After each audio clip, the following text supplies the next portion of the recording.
वागीशा यस्य वदने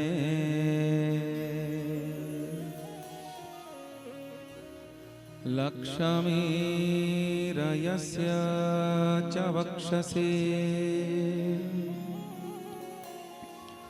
यस्यास्ते हृदये संवित् तं नरसिंह अहं भजे। सीतानाथ समारंभा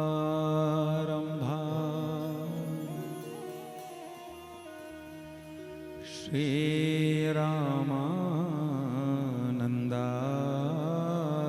मध्यमा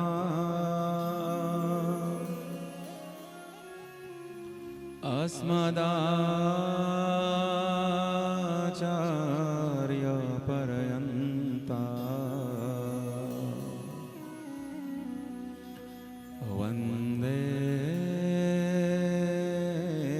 गुरुं परम्परा।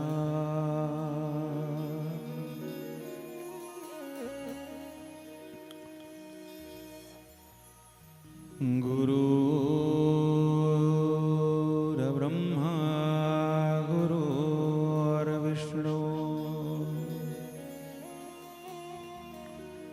गुरुर्देवो महेश्वर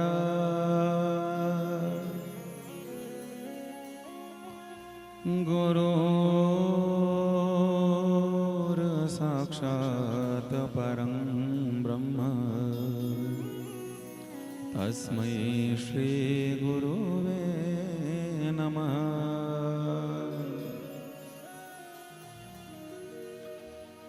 जो जन आए गुरु शरण में और बैठ करे अरदास कहे उस दास की पूर्ण करिए आस। मेरे दाता जी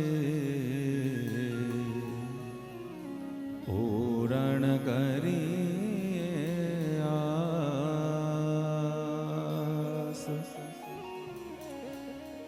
बोलिए सद्गुरुदेव भगवान की। माता पिता के चरणों की। श्री शिव महापुराण की। श्री शीतला मैया की। श्री काली चामुंडा भगवती की। श्री बगला मुखी मैया की। श्री हाटेश्वरी मैया की। स्थानीय सभी देवी देवताओं की। देवाधिदेव श्री कमरू नाग मऊनाग जी महाराज की जय। जय श्री सीताराम। जय जय श्री राधे श्याम। नमः पार्वती पतये हर हर हर।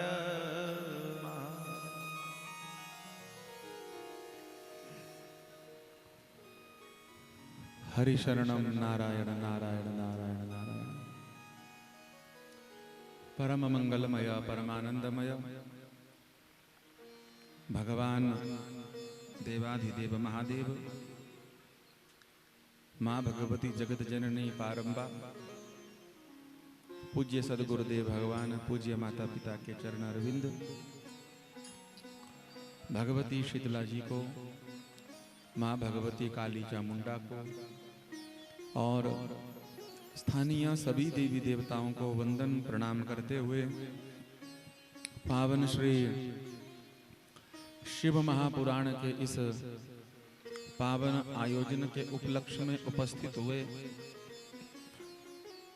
सभी आदरणीय श्रोता बंधु, बुद्धिजीवी, गणमान्य व्यक्तियों को, भक्ति और शक्तिमयी माताओं को, देवियों को, बहनों को, बच्चों को, सर्वप्रथम तो आपकी मंगलमयी उपस्थिति के लिए व्यासपीठ की ओर से और इस दास की ओर से करबद्ध जय श्री राधे, जय श्री कृष्ण। और भगवान के इस पावन एकादश दिवसीय महायज्ञ के मुख्य यजमान बने हमारे आदरणीय प्रेम सिंह महला जी, उनकी धर्मपत्नी, उनके तीनों सुपुत्र, आदरणीय भैया जितेंद्र जी, आदरणीय भैया पवन जी, आदरणीय भैया अजय जी और इनकी धर्मपत्नियां तथा पूरा परिवार, बेटे बेटियां इस पावन यज्ञ में तन से, मन से, धन से, आनंद से जुड़ा रहा और भगवान की कृपा से, निर्विघ्नता से आज यह पावन यज्ञ जो लगभग 11 दिन का था, आज प्रभु कृपा से, आशीर्वाद से, निर्विघ्नता से उस पावन यज्ञ की संपन्नता हो गई है, पूर्णाहुति हो गई है। तो इस यज्ञ की निर्विघ्नता से पूर्णाहुति हुई है। इस सफल आयोजन की पूरे यजमान परिवार को खूब खूब बधाई हो, खूब खूब बधाई हो, खूब खूब बधाई हो। आज भगवान ने भी आंखें खोल दी है, कृपा हुई है। आप सब ने खूब मिलकर के आनंद से इस यज्ञ को सफल बनाया है। आज यह कथा का विश्राम सत्र है। यज्ञ शुरू हुआ, पूर्णाहुति भी हुई, लेकिन भगवान की कथा तो एक बार महादेव के श्रीमुख से प्रारंभ हुई है और आज तक निरंतर चली हुई है। कथा कभी पूरी नहीं होती, कथा विश्राम देती है और विश्राम ही होती है, विश्राम ही पहुंचाती है। तो आइए विश्राम सत्र में हम आप सब प्रवेश करें। कुछ आज की सात्विक तात्विक चर्चा में समय अनुसार, बुद्धि अनुसार प्रवेश पावें। उससे पूर्व जो रोज की प्रार्थना हम करते हैं, थोड़ा थोड़ा करके भगवान नाम गाते हुए, कीर्तन गाते हुए मन वाणी को पवित्र करते हैं। रोज ही कीर्तन का आसन हृदय में बिठा करके भगवान को उसमें बिठा करके खूब आनंद से उनको भगवान की कथा का भोग प्रसाद पवाते हैं। उसी भांति आज भी इस विश्राम सत्र में भगवान महादेव को हृदय में बिठावें और उनका नाम कीर्तन गाते हुए, प्रभु का कीर्तन गाते हुए, थोड़ा थोड़ा करते हुए इस पावन यात्रा को आज यहाँ तक ले आए हैं। अब इस पावन यात्रा को भगवान के चरण अरविंद में अर्पण करें। बोलो भक्त वत्सल भगवान की। रोज की भांति चतुराई चालाकी छोड़कर, अभिमान अहंकार छोड़ करके, निंदा चुगली जलन छोड़ करके सहज आनंद भाव से खुद को भाग्यशाली समझते हुए हम भगवान के हैं, भगवान ही हमारे हैं, इस मंगल भाव से आइए आज की मंगलमय यात्रा में हम सब मिलकर के प्रवेश पाएं। बोलो भक्त वत्सल भगवान की, शंकर भगवान की। तो रोज थोड़ा थोड़ा, रोज थोड़ा थोड़ा, रोज थोड़ा थोड़ा प्रभु का भजन कर ले। रोज थोड़ा थोड़ा प्रभु का भजन कर ले। रोज थोड़ा थोड़ा हरि का भजन कर ले। थोड़ा थोड़ा हरि का भजन कर ले। मुक्ति का कोई तू जतन कर ले। मुक्ति का कोई तू जतन कर ले। मुक्ति का कोई तू जतन कर ले। मुक्ति का कोई तू जतन कर ले। रोज थोड़ा थोड़ा, रोज थोड़ा थोड़ा, रोज थोड़ा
संगत कर अच्छे लोगों की, संगत कर अच्छे लोगों की, संगत कर अच्छे लोगों की, संगत कर अच्छे लोगों की, दवा मिल जाएगी सभी रोगों की, दवा मिल जाएगी सभी रोगों की, हाँ, दवा मिल जाएगी सभी रोगों की, दवा मिल जाएगी सभी रोगों की, जिंदगी को अपनी खुशहाल कर ले ओ, रोज थोड़ा थोड़ा, रोज थोड़ा थोड़ा, रोज थोड़ा थोड़ा प्रभु का भजन कर ले, रोज थोड़ा थोड़ा हरि का भजन कर ले, हाँ, रोज थोड़ा थोड़ा प्रभु का भजन कर ले, थोड़ा थोड़ा हरि का भजन कर ले, हो जिंदगी को अपनी खुशहाल कर ले, जिंदगी को अपनी खुशहाल कर ले, जिंदगी को अपनी खुशहाल कर ले हो, जिंदगी को अपनी खुशहाल कर ले, रोज थोड़ा थोड़ा, रोज थोड़ा थोड़ा, रोज थोड़ा थोड़ा प्रभु का भजन कर ले, रोज थोड़ा थोड़ा प्रभु का भजन हरि बोल।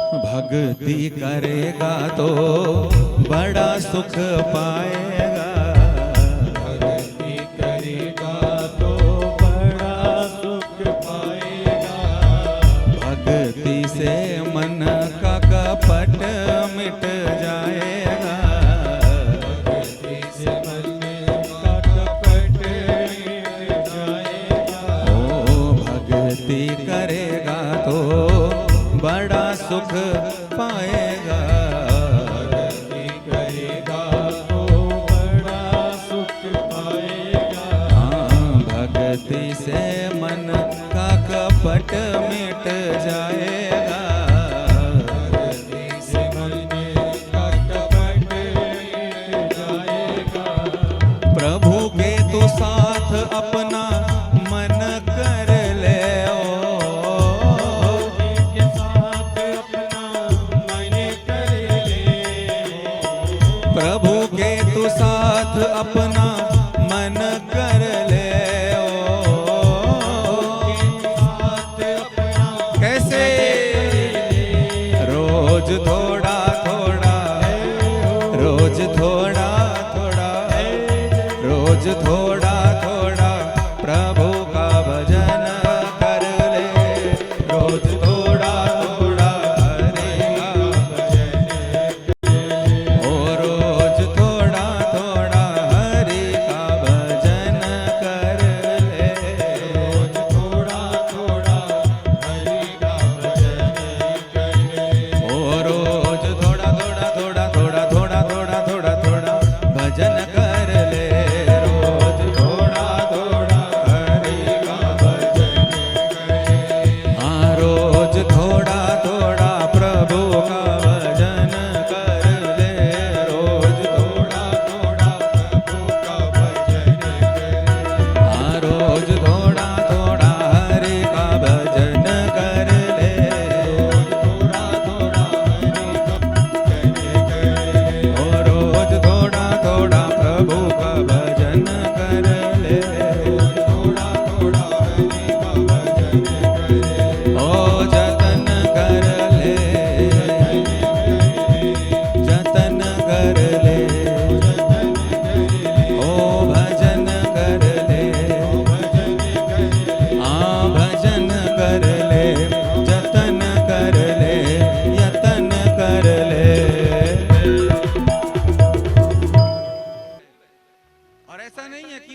उनका भाव भी है कि हम करेंगे महाराज, लेकिन एक चीज की कमी है, क्या? अभी तक प्रभु कृपा नहीं हुई है, प्रभु कृपा नहीं हुई है।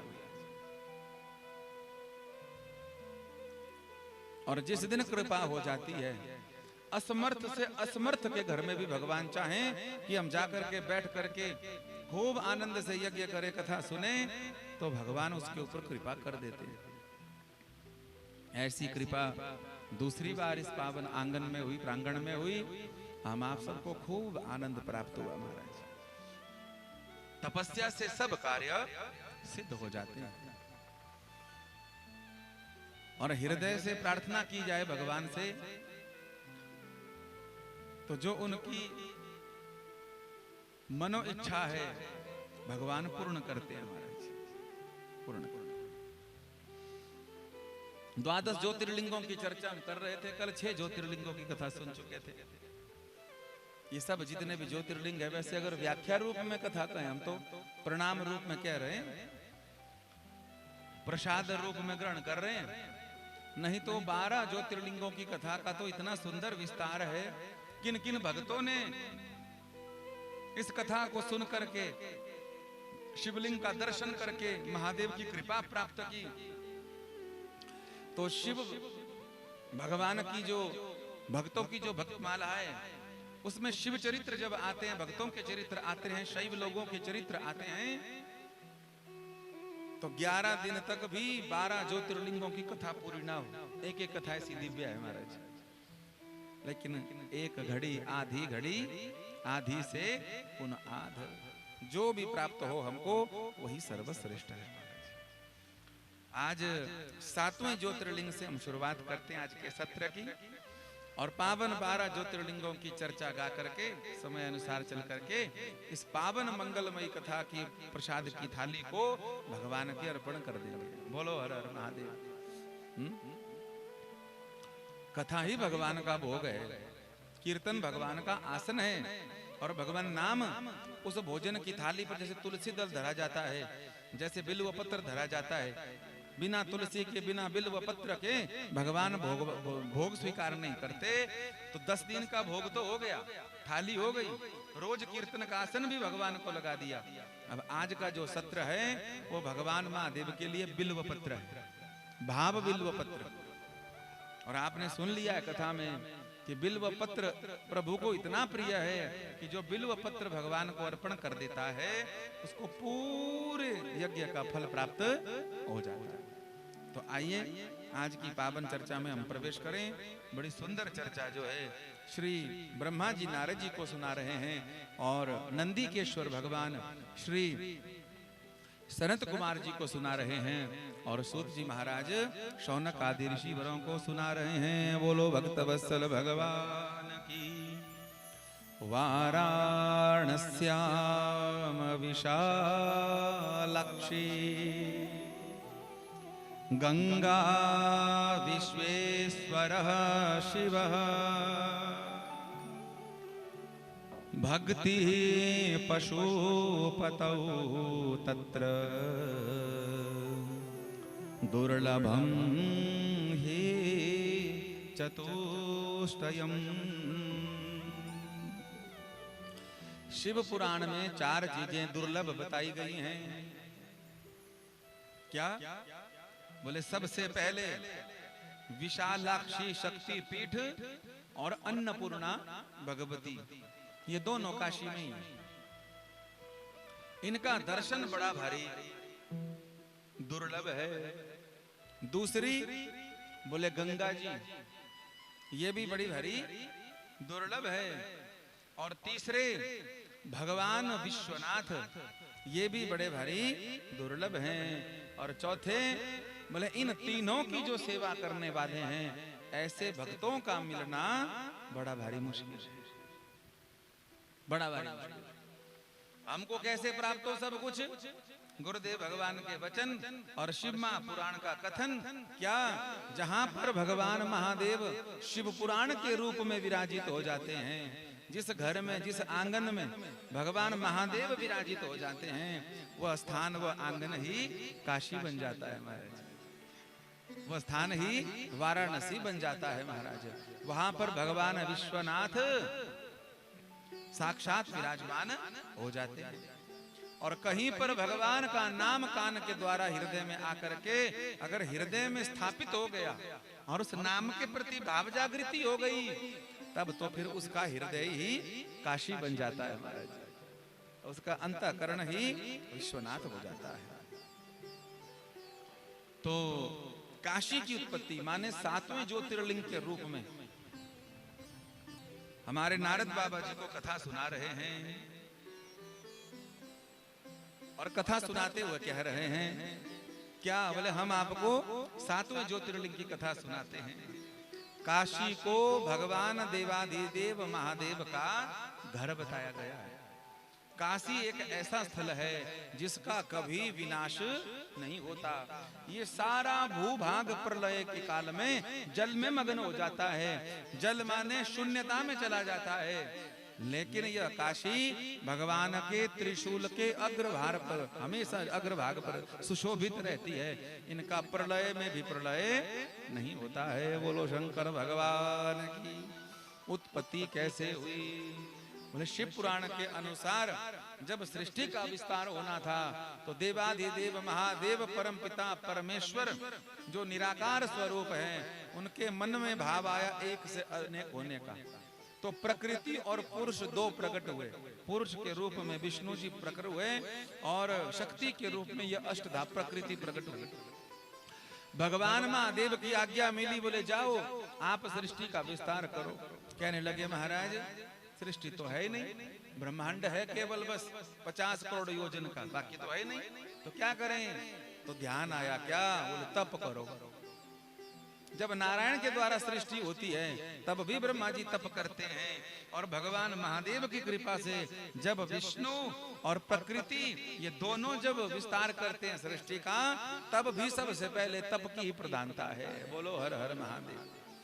जो जीव जितना ज्यादा जीवन में तपस्या करेगा, नौजवानों के लिए क्या तपस्या है? पढ़ाई लिखाई। गृहस्थियों के लिए अपने धर्म में रह करके उसका पालन करना, यही तपस्या है महाराज। तो बिना तप के कोई साधन सिद्ध नहीं होता। इसलिए कहा परमपिता परमेश्वर भगवान महादेव ने आज्ञा करी प्रधान पुरुष विष्णु से और अष्टधा प्रकृति स्वरूप शक्ति से आप तप करो, और तप करने लग गए हैं।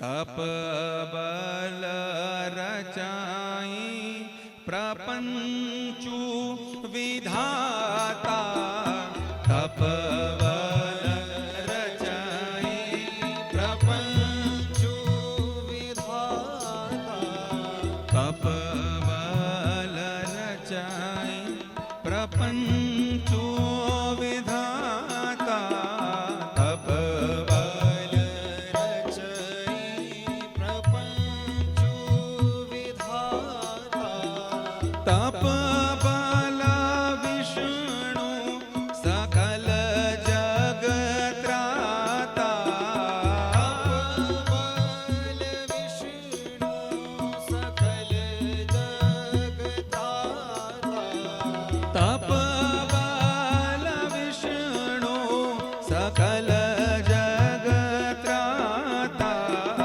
तप बल विष्णु सकल जग त्राता, तप बल शंभो करहि संघारा, तप बल शंभो करहि संहारा, ओ तप बल शेष धरहि महि भारा, तप बल धरहि महि भारा, ओ तप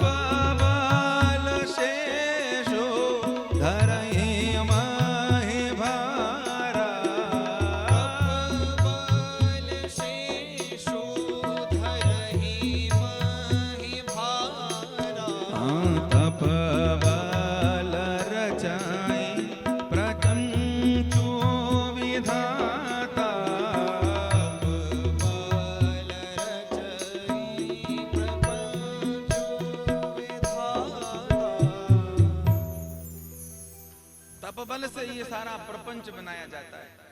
संसार को ज्ञानी लोग प्रपंच कहते हैं।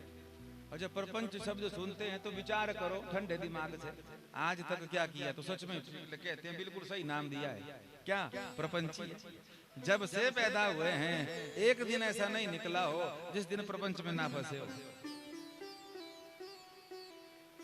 संसार का एक नाम प्रपंच है? और जहां प्रपंच होगा वहां पर कहां सुख हो सकता है, वहां पर कहां आनंद हो सकता है। इसलिए संतों ने कहा है, कोई तन दुखी कोई मन दुखी, कोई धन बिन रहत उदास, थोड़े थोड़े सब दुखी और सुखी प्रभु के दास। क्योंकि जब भगवान की शरणागति ग्रहण हो जाती है तो संसार और प्रपंच विलग हो जाते हैं। कैसे विलग हो जाते हैं? बोले जैसे कोई जादूगर हो और वो जादूगर अपने हाथ से कभी पैसा निकाल देता है और कभी उड़ने लग जाता है, कभी एक आदमी को बोरे में डालकर कबूतर उड़ा देता है, कभी सांप डाल करके जो है तो मगरमच्छ निकाल देता है। ये सब होता है ना, और हम देख करके बड़े बड़े प्रभावित होते हैं। जबकि ये सिर्फ माया जाल है, इंद्र जाल एक विधि है, ग्रंथ पुस्तकें ऐसी। तो देखने वाले को तो खूब आनंद आता है, अरे महाराज ये तो पैसा निकाल देता है, ऐसा कर देता है, वैसा कर देता है। पर विचार करो, जो उनके साथ सेवा करने वाले होते हैं, जो उनके सहायक होते हैं वहां पर, उनको कोई आनंद नहीं आता। क्यों? क्योंकि वो भी इंद्रजाल जानते हैं। उनको कोई माया प्रभावित नहीं करती, उनको कोई इंद्रजाल प्रभावित नहीं करता है, वो भी यहीं पर उनको कोई प्रभाव नहीं आता। जैसे ऐसे ही जो भगवान के शरणागत है उसको संसार का प्रपंच ना दुख दे पाएगा और ना ही कभी परेशान कर पाएगा। क्यों? क्योंकि वह भगवान रूपी जादूगर के संरक्षण में है। बोलो हर हर महादेव। जादू नगरी से आया है कोई जादूगर।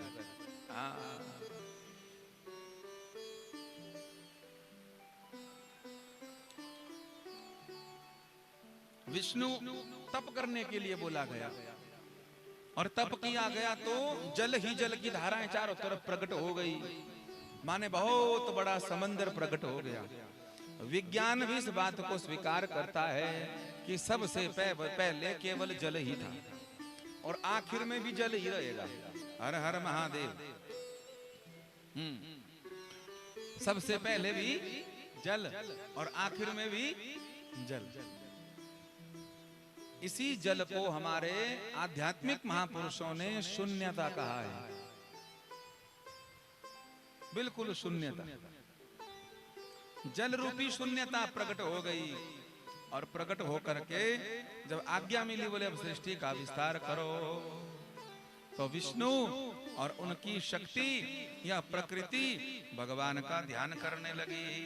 बोले प्रभु जी हमको दिव्य सृष्टि चाहिए तब काम बनेगा।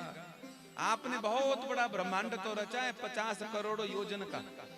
आज यह जो 50 करोड़ योजन की बात हम कर रहे हैं इसको विज्ञान सिद्ध नहीं कर पाएगा, इतनी बड़ी संख्या है ये।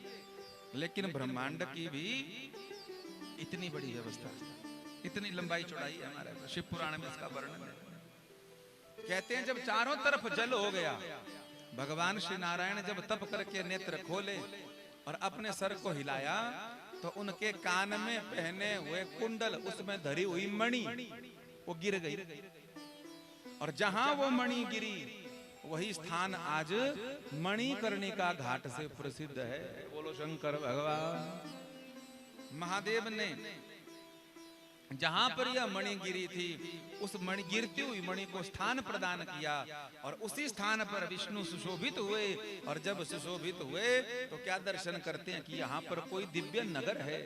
हाथ जोड़ जोड़ करके भगवान महादेव से प्रार्थना करी, बोले प्रभु जी ये कौन सा स्थान है जब सब कुछ ही जल में है तो ये स्थान।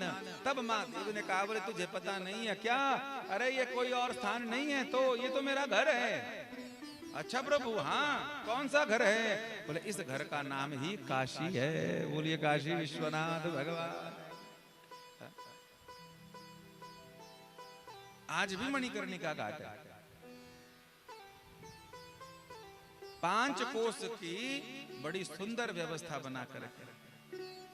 लगभग 15 किलोमीटर की काशी की परिधि है, लगभग जो मूल है, और उसके भीतर जो प्राण त्यागता है उसकी मुक्ति होती है। और जगह पर स्नान करके मुक्ति होती है, कई जगह पर व्रत करके मुक्ति मिलती है, कई जगह पर यात्रा करके मुक्ति मिलती है, कई जगह पर दान पुण्य करके मुक्ति मिलती है। लेकिन धन्य है मेरे महादेव की अपावन नगरी। इस नगरी में तो केवल जाने मात्र से ही मुक्ति, सबसे दुर्लभ चीज मोक्ष, लेकिन काशी में वो सबसे आसान हो जाती है। बोलिए काशी विश्वनाथ भगवान की। कहते हैं जो काशी का एक बार जीवन में दर्शन कर लेता है उसको सब ज्योतिर्लिंगों के दर्शन का फल प्राप्त हो जाता है। और भगवान के जितने भी अवतार महादेव के आज तक हुए, जिन भी पुराणों में, उन सब पुराणों में जितने भी महादेव के अवतार हुए और महादेव के जितने भी भक्त हुए, उन सब की सेवा पूजा करने का फल प्राप्त विश्वनाथ भगवान के दर्शन करके प्राप्त हो जाता है। उसी काशी में अविमुक्त ज्योतिर्लिंग भी विराजमान है, शायद मैंने चर्चा की हो। यही भगवान महादेव के गुरु जी के रूप में वहां पर स्थापित है। और किस लिए प्रकट हुए? भगवान विष्णु ने प्रार्थना करी, प्रभु जी आप यहाँ पर अखंड रूप से वास करो, निराकार रूप में वास करो, और वास करके क्या करो? बोले जितने भी कलियुगी जीव यहाँ पर आवे वो सब आपका दर्शन करें तो उनका मंगल हो जाए, ऐसी हम प्रार्थना करते हैं। इसलिए आज भी काशी विश्वनाथ भगवान हमको आपको सबको दर्शन देने के लिए अन्नपूर्णा भगवती के साथ, बिंदु माधव जी के साथ, अपने गुरुदेव भगवान अविमुक्त लिंगेश्वर के रूप में विराजित होकर सबको आनंदित कर रहे हैं। बोले विश्वनाथ भगवान की। महिमा जासु जान गण राओ, महिमा जासो गण राओ, महिमा जासो जान गण राओ, महिमा जासो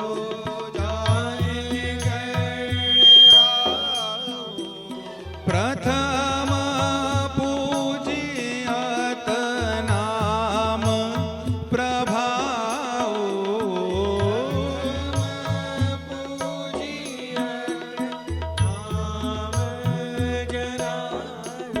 ओ प्रथम पूजियत नाम प्रभाओ,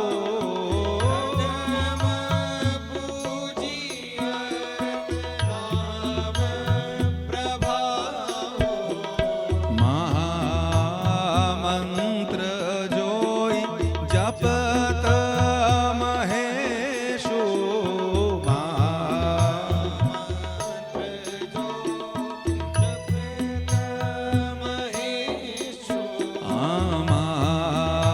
महामंत्र जपत महेशो,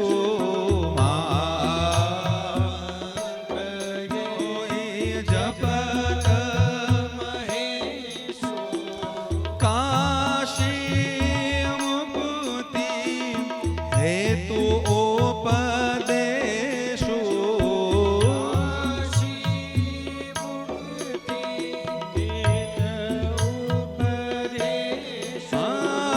काशी मुक्ति हेतु उपदेशो,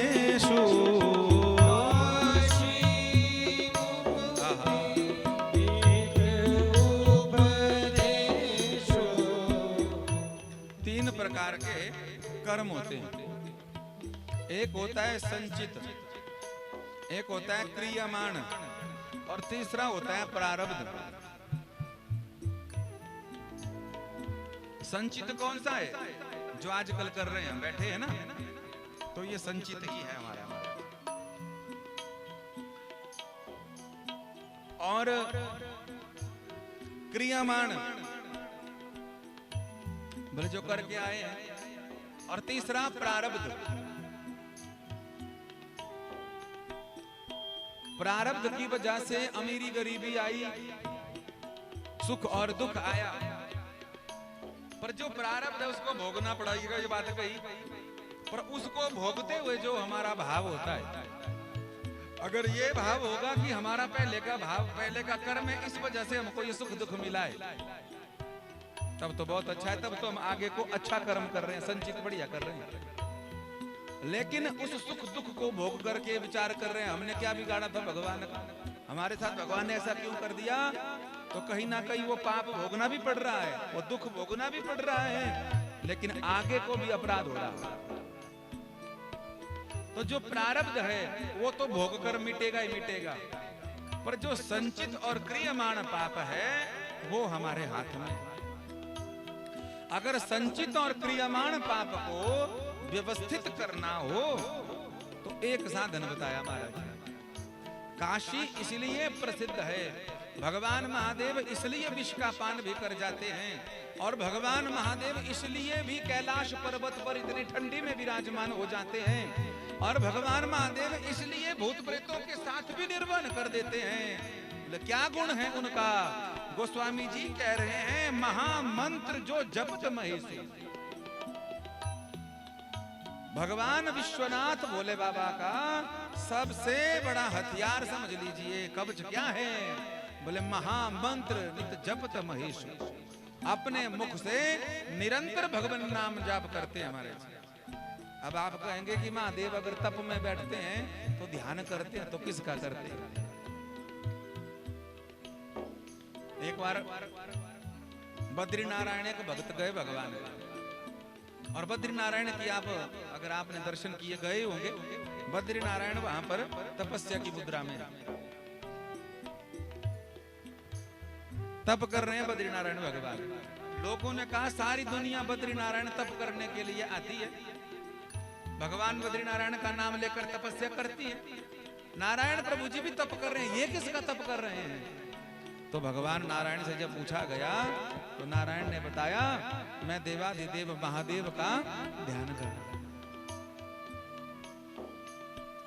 और भगवान महादेव जो बड़ी बड़ी लंबी साधना तपस्या करते हैं, जब उनके पास ब्रह्मा आदि नारद जी आदि पहुंचे तो महादेव को पूछा, प्रभु सारी दुनिया आपका ध्यान करती है, आप महादेव हैं, हमको ये बताओ आप किसका ध्यान करते हो, किसका नाम जप करते हो। तब महादेव ने कहा था, मैं अपने प्रभु इष्ट का श्री हरि का जो है तो नाम जप करता हूं। महादेव को सबसे प्रिय नाम कौन सा लगता है। भले ही करोड़ों श्लोकों वाला उन्होंने ग्रंथ भी रच दिया, सबको बांट दिया उन्होंने, सबको, देवताओं को बांट दिया, मानवों को बांट दिया, सब ऋषियों को, मुनियों को, मनुष्यों को, लेकिन आखिर में करोड़ों श्लोकों वाले दिव्य ग्रंथ को देख करके दो अक्षर अपने पास रखे बस, और वो दो अक्षर थे रा और मा। इस नाम के प्रभाव से महादेव की प्रसिद्धि है, और भगवान महादेव के नाम से भगवान श्री नारायण की प्रसिद्धि है। महाराज हम कहाँ जाएं, जहां मर्जी घुमा फिरा करके देख लो, मैंने कहा था यहीं पहुंचेंगे, या तो राम नाम पे पहुंचेंगे या तो शिव नाम पर पहुंचेंगे। इसलिए गोस्वामी जी ने सरल व्याख्या कर दी है, क्या महामंत्र जोई जपत महेशु। नाम जप करते हैं महादेव, इसलिए काशी मुक्ति वाली हो गई। मंत्र जोई जपत महेशु, मंत्र जोई जपे महेशु। काशी मुक्ति हेतु उपदेशु, काशी हेतु उपदेशु, ओ काशी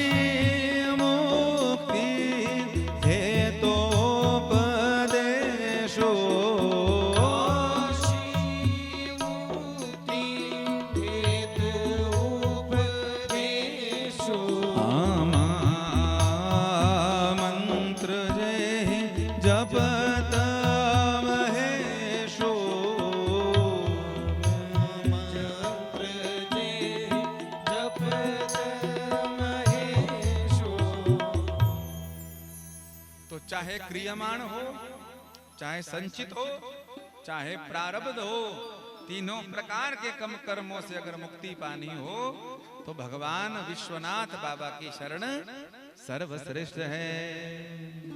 शिव जी की काशी नगरी में जो प्राणी देह त्यागता है उसका फिर जन्म नहीं होता, वह जीव मुक्ति को पा जाता है।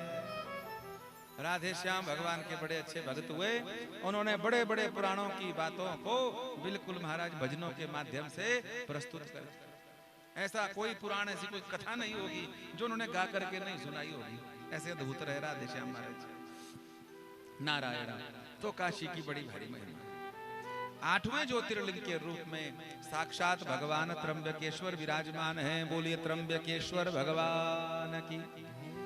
महाराष्ट्र की बड़ी भारी पवित्र और पावन भूमि, वहीं पर भगवान त्र्यंबकेश्वर महादेव 8वें ज्योतिर्लिंग के रूप में विराजमान हैं। उस ज्योतिर्लिंग के पीछे ही आज भी एक बहुत बड़ा पहाड़ है और उस पहाड़ का नाम है ब्रह्म।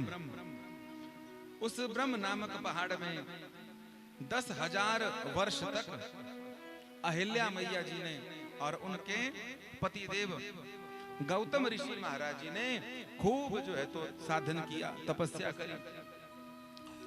और बड़े भारी भगवान शिव के भक्त थे। उनके समय में एक बार बहुत बड़ा अकाल पड़ गया, 100 वर्षों तक बारिश नहीं हुई। तो सब प्रभु के पास गए, प्रार्थना की गई। भगवान ने कहा कोई ऋषि तपस्या करे तो बात बने, नहीं तो पापाचार बहुत बढ़ गया है, अपराध बड़े भारी बढ़ गए हैं, तब ये दशा हो रही।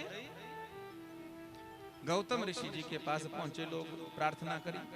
गौतम ऋषि जी तप में लीन हो गए, घोर तप किया। अब पानी नहीं मिल रहा था तो जितने ऋषि मुनि आसपास रहते थे, भजन करते थे, वो सब जहां जहां पानी था वहां वहां भाग भाग कर जाने लगे। तो ये ब्रह्म पर्वत केवल गौतम और अहिल्या के साथ, और कोई नहीं रहा यहाँ पर, यही रह गए केवल और केवल महाराज। खूब इन्होंने भगवान महादेव की कृपा से वरुण देवता का आह्वान किया, तप किया। वरुण देवता प्रसन्न हुए और प्रकट हुए, और प्रकट होकर कहा मांगो वरदान। तो गौतम जी की पत्नी ने कहा, बोले महाराज सारा संसार त्राई त्राई कर रहा है जल के बिना, आप जो है तो बारिश कर दो। वरुण देवता ने कहा बिल्कुल नहीं। क्यों? बोले सारा संसार अपराध कर रहा है, उनको पता लगना चाहिए। प्रकृति दुखी है, इतने पाप का बोझ बढ़ गया है, इसलिए जो अपराधी पापी हैं उनका शरीर छूटे तो अच्छा ही। आप अपने लिए व्यक्तिगत कुछ मांग लो, सार्वजनिक कुछ मत मांगो। बोले प्रभु तो हमारे पतिदेव और हम भी प्यासे हैं, तो थोड़ी जल की व्यवस्था कर दो। बोले हाँ ठीक है, गड्ढा करो यहीं पर। तो उस ब्रह्म पर्वत पर गड्ढा किया गया, आज भी अवधान महाराष्ट्र में। और गड्ढा करके वरुण देवता ने वहां पर जल का स्रोत प्रकट किया, और ऐसा स्रोत प्रकट किया, आशीर्वाद दिया कि इसमें जितना मर्जी पानी भर लो, जो लोग आएंगे सब तृप्त हो जाएंगे, यह पानी कभी भी खत्म नहीं होगा। गौतम ऋषि जी तृप्त हुए, मां अहिल्या जो है तो तृप्त हुई, और तृप्त होने के बाद धीरे धीरे समय बदला। ऋषि मुनियों को पता लगा कि ब्रह्म पर्वत पर दोबारा गौतम जी के यहाँ पर पानी प्रकट हो गया है, तो सब जो छोड़कर गए थे स्थान वो दोबारा पहुंच गए। बड़ी भारी ऋषि पत्नियां वहां जल भरने आई, खूब आनंद होने लगा, समय बीतने लगा। पर जिसकी मेहनत होती है ना महाराज, कई बार अच्छे कर्म करने वाले को भी बुरा सुनना पड़ता है। हर हर महादेव बोलिए। कोई ये समझे कि अच्छा कर्म करके वाह वाही मिलेगी, कई बार अच्छा कर्म करने से, और कलयुग का समय है, अच्छा कर्म करने वाले को ज्यादा जवाबदारी बनती है, बुरा कर्म करने वाले को कोई नहीं पूछता। कैसे? बोले दूध बेचने वाले को 100 चीजें करनी पड़ती है। पहली बात तो उनके घर में दूध छोड़ना पड़ता है। दूसरे दिन क्या बोलेंगे, आज गौमूत्र की दुर्गंध आ रही थी, आज गोबर की दुर्गंध आ रही थी, आज दूध जो है तो फट गया था, आज दूध पतला हो गया। बोलो हर हर महादेव। शराब के ठेके में कुछ नहीं बोलना पड़ता, ना कोई घर बोतल छोड़ेगा, जहां मर्जी 500 की 1000 में भी दे दोगे तू दे दे बस, अब जैसे मर्जी है। उसमें पानी मिलाया है, कोई कुछ और मिलाया, कोई मतलब, तू दे दे बस।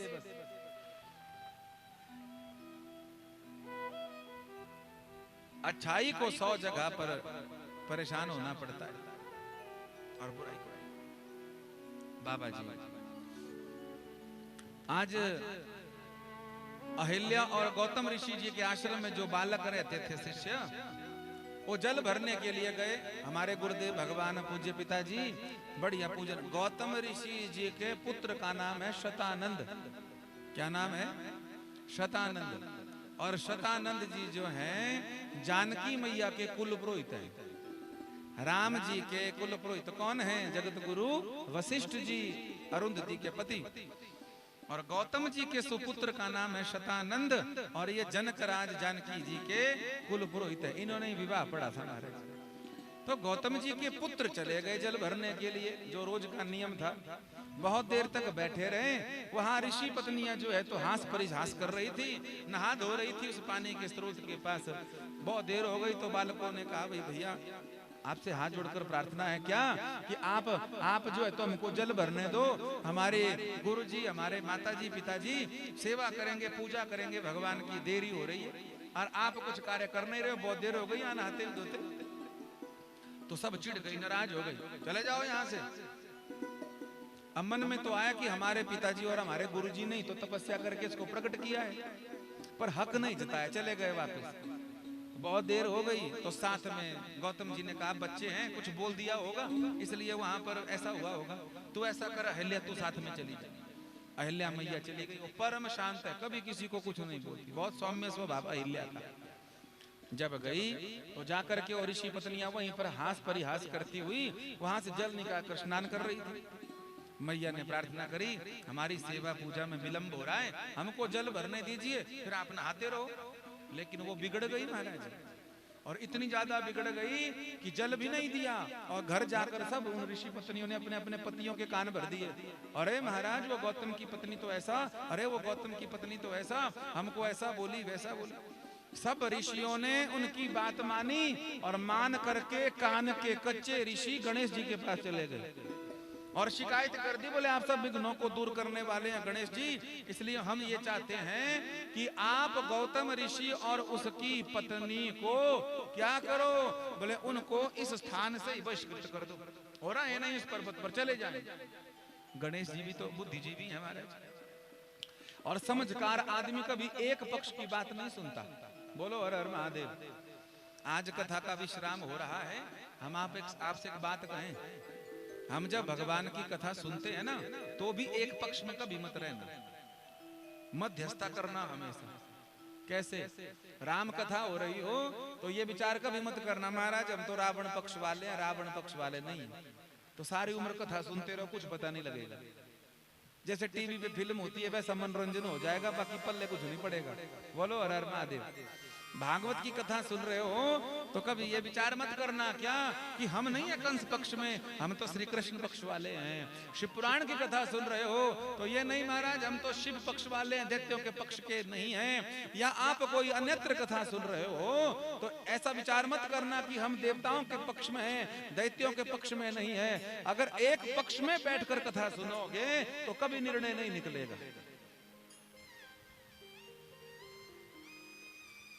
दोनों के बीच में बैठेंगे। रावण के जीवन की भी कुछ अच्छाइयां हैं, उस बराबर तपस्वी कौन होगा? चर्चा आएगी अभी, तो वहां से भी कुछ सीखने को मिलता है।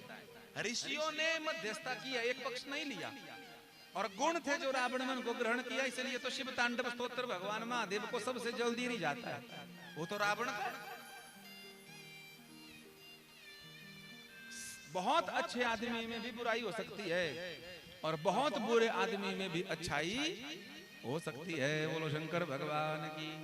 इसलिए कथा श्रवण करने जब बैठे तो एक पक्ष का होकर के नहीं बैठे, दोनों पक्षों को सुने और श्रवण करने के बाद मंथन चिंतन करके ये विचार करें कि अब हमारा अंतःकरण किस पक्ष वाला है, राम पक्ष वाला है कि रावण पक्ष वाला है, शिव पक्ष वाला है कि दैत्य पक्ष वाला है, कृष्ण पक्ष वाला है या कंस पक्ष वाला है। बोलो राधे राधे। हम बाहर से तो खूब भक्त बने रहते हैं, राम पक्ष वाले, कृष्ण पक्ष वाले, शिव पक्ष वाले, लेकिन कहीं ना कहीं भीतर में कोई ना कोई आसुरी भाव हमारे में आ ही जाता है, लोभ लालच का आसुरी भाव आ ही जाता है। एक उदाहरण से समझिए, एक रावण की बड़ी सुंदर मूर्ति 10 किलो की और एक राम जी की मूर्ति 10 किलो की, दोनों बराबर। बोलो आप किसको घर को लेके जाओगे? निशुल्क मिल रही है आपको, राम जी की लेके जाओगे कि रावण की? बोलिए, अरे जोर से बोलो, कल कौन पूछेगा? हम आधे घंटे में उठ जाएंगे। हाँ, राम की लेके जाएंगे। हाँ, आपका विचार बदल जाएगा थोड़ी देर में। क्यों? दोनों मूर्तियां हैं 10-10 किलो की, एक राम जी की एक रावण की। पर जो राम जी की मूर्ति है वो लकड़ी की है और रावण की सोने की है। बोलो किसकी लेके जाओगे? हाँ, बाहर से सब बोल रहे हैं राम, तो भीतर लगी दुख दुख।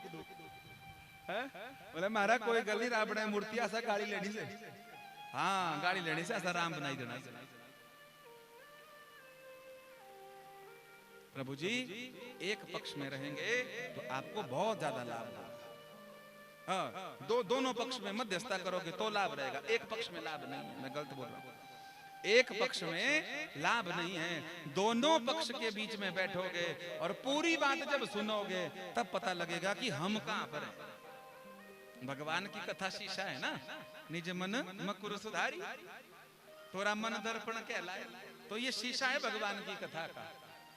शीशे में हम जब श्रवण करते हैं तो शीशे में अपना ही मुंह दिखता है, और अगर कुछ गड़बड़ी हो तो उसको ठीक कर दिया जाता है। तो भगवान की कथा दूसरों की बुराई कमियों के लिए नहीं होती, भगवान की कथा हम में क्या बुराई है, इतनी आयु हमारी हो गई, क्या क्या हासिल किया, हासिल करके क्या क्या खोया, और क्या क्या कमियां हैं, क्या क्या चूके हैं, उनकी व्यवस्था करने के लिए भगवान की कथा होती। गणेश जी के पास चली गई ऋषि पत्नियां, बोले इनको इनको इनको बहिष्कृत कर दो यहाँ से, ये हमको परेशान कर रहे हैं, दुखी कर रहे हैं। गणेश जी ने कहा, जब इतनी भारी अनावृष्टि हो रही थी, इतनी भारी जब अकाल पड़ा हुआ था, तब आप कोई नहीं थे, आप सब स्थान को छोड़ के चले गए थे।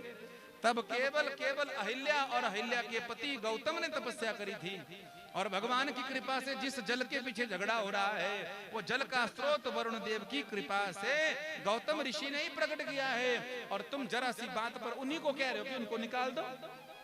जीव का स्वभाव है, आप किसी के लिए कितना भी अच्छा कर दो वो भूल ही जाता है।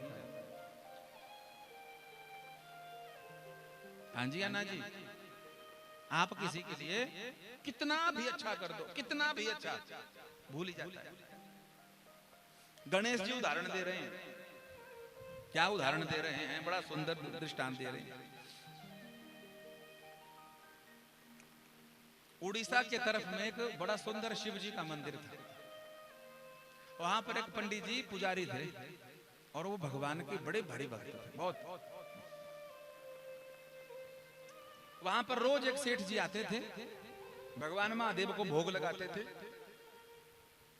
और उसके बाद अपना दुकान काम धंधे पर जाते थे रोज। पुजारी जी महाराज जी ने महादेव को खूब सजाया, श्रृंगार किया, और हाथ में माला लेकर के महादेव के ध्यान में बैठ गए, माला जपने लगे, महादेव सामने खूब नाम जप होने लगा। इतनी देर में सेठ जी हाथ में बड़ी सी आम की थाली लेकर के आए, बड़े सुंदर सुंदर मीठे मीठे आम थे उसमें रखे हुए, और ऊपर से कपड़ा ढका हुआ था। सेठ जी का एक बहुत बड़ा काम हो गया था, बहुत बड़ा काम। तो सेठ जी ने एक मनौती करी थी, तो स्वर्ण का आम बनाया था, एक पूरी थाली आम की और एक स्वर्ण का आम, और उस थाली में धरा हुआ ऊपर से कपड़ा पंडित जी के पास रख दिया, पुजारी जी के पास। वो ध्यान में थे, तब तक आए सेठ जी, थाली धर दी, बोले हम जल भर के लाते हैं तब तक स्त्रोत से, और अभिषेक करेंगे महादेव का, तब तक आप ध्यान रखना इस थाली का। बोले ठीक है। ये ध्यान में चले गए, अपना नाम जब आंखें बंद करके कर रहे थे, और सेठ जी चले गए जल भरने के लिए। इतनी देर में एक चोर आया, वो चोर भी भगवान शिव का भक्त था, और जितनी बार चोरी करने जाता तो वहां पर नाक रगड़ता और हाथ जोड़कर प्रार्थना करता, महादेव कृपा करना, क्या चोरी करने जा रहा हूं, पर मैं पकड़ में नहीं आना चाहिए। क्यों? बोले पकड़ में आया तो राजा फांसी दे देगा, मेरे बच्चे मेरी पत्नी भूखी मर जाएंगे। ये प्रार्थना करता था, और फिर जाता था चोरी करने। आज जैसे ही भगवान महादेव के चरणों में झुका प्रणाम करने के लिए, प्रणाम करते ही हवा से जो कपड़ा ढका था आम के ऊपर, वो कपड़ा उड़ गया और उड़ करके जो सोने का था उसे दिख गया। खुश हो गया, बोले जय हो बोले बाबा, आज चोरी करने की जरूरत नहीं कहीं और पर, तो बोले यहीं पर मिल गया माल। तुरंत जो है तो आम उठाया सोने का और धरा साथ में और चला गया। पंडित जी ध्यान में अपने पुजारी जी, और ये जल भरने गया है। इसने तुरंत स्वर्ण का आम उठाया, प्रणाम किया और घर की ओर भाग गया। किसी को पता नहीं चला। आज सेठ जी आए और बड़े चाव से भगवान को भोग लगाने लगे। पूजन पूर्ण हुआ। जैसे थाली का वस्त्र हटाया, सब आम थे, पर जो खास आम था वो नहीं था, नहीं स्वर्ण का। अब तो पुजारी जी पर लपक पड़े, क्रोध आ गया, डांट के फटकार के, अरे तुमको पता नहीं है भगवान के दरबार पर बैठ करके भी चोरी करते हो? जैसा आजकल देखते हैं ना सोशल मीडिया पे, जो भगवान की सेवा पूजा कर रहा है उसकी पीठ पर ही बैठ जाते हैं हमारे। हम तो भीतर जाएंगे, हम तो ऐसा करेंगे, हम तो वैसा करेंगे, और पता नहीं कितनों को तो कोर्ट कचहरी तक पहुंचा दिया महाराज। एक दिन तक मंदिर की पूजा आप कर दोगे, एक हफ्ता भी कर दोगे, लेकिन सारी उम्र के लिए बोले कोई बैठे मंदिर में, कोई नहीं बैठेगा। बड़ी भारी तपस्या है मंदिर में बैठने की महाराज, वो साधारण काम थोड़ी है। खूब गालियां दी सेठ जी ने, अब तुम लालची हो, तुम दम्भी हो, तुम ढोंगी हो। अब वो बोले कोई गवाह नहीं, कोई कुछ नहीं। सेठ जी चले गए राजा के पास और राजा से शिकायत करी, इस दरबार में शिव मंदिर में ये जो पंडित जी हैं, जो पुजारी जी हैं, ठीक नहीं है, इन्होंने हमारे सोने का आम चुरा लिया महाराज। हम जरा सा कार्य करने के लिए गए, जल भरने के लिए, तब राजा ने पूछ लिया पुजारी जी से, क्यों पुजारी जी, क्या आपने ऐसा किया? बोले नहीं भाई बाप, हमने तो ऐसा कुछ नहीं किया। एक बोल रहा है कि चोरी की है, दूसरा बोल रहा है कि चोरी नहीं की है, गवाह कोई नहीं, कोई गवाह नहीं है। लेकिन राजा ने पुजारी जी को दंड दिया, क्या करो? बोले 100 कोड़े मारो उसको, लोहे वाले कोड़े मारो उसको।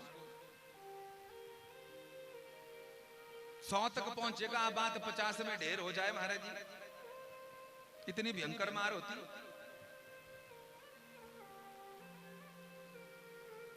जैसे पीठ पर कोड़ा पड़ना प्रारंभ हुआ, किसको सुनाता अपनी दशा? प्रभु जी 50 कोड़ों तक तो पंडित जी ने सहन कर लिए, आखिर में गिर गए नीचे, और नीचे करके बोले प्रभु जी एक बात बताओ, महादेव से, और तो कोई सुन रही रहा था, भगवान से प्रार्थना की, बोले हमने अपराध क्या किया आपका? औरों को भले को किसी को पता नहीं, पर आपको तो पता है। और दूसरी बात, मैं कह रहा हूं मैंने चोरी नहीं की है, और सेठ जी कह रहे हैं कि हमने चोरी की हुई है, तो हमारा पक्ष छोटा क्यों हो गया? आपकी पूजा सेवा करने वाले का पक्ष छोटा और व्यापार करने वाले का पक्ष बड़ा हो गया, क्योंकि राजा को भी सेठ से काम था, इसलिए उसकी चलती है, और जिसकी चलती है उसकी क्या गलती है? व्यवहार में बात प्रसिद्ध है। बोले हम इनको तो कुछ नहीं बोलेंगे, पर आपसे प्रार्थना करते हैं, या तो मुझे बचाने के लिए आ जाओ, नहीं तो मेरे प्राण चले जाएंगे, और मैं चाहता हूं कि मैं आपकी और सेवा करूं प्रभु जी। और अगर आप नहीं आ सकते तो एक काम कर दो, क्या? जिस शिवलिंग की मैंने सारी उम्र पूजा की है, वो शिवलिंग जो है तो पानी में बह जाए।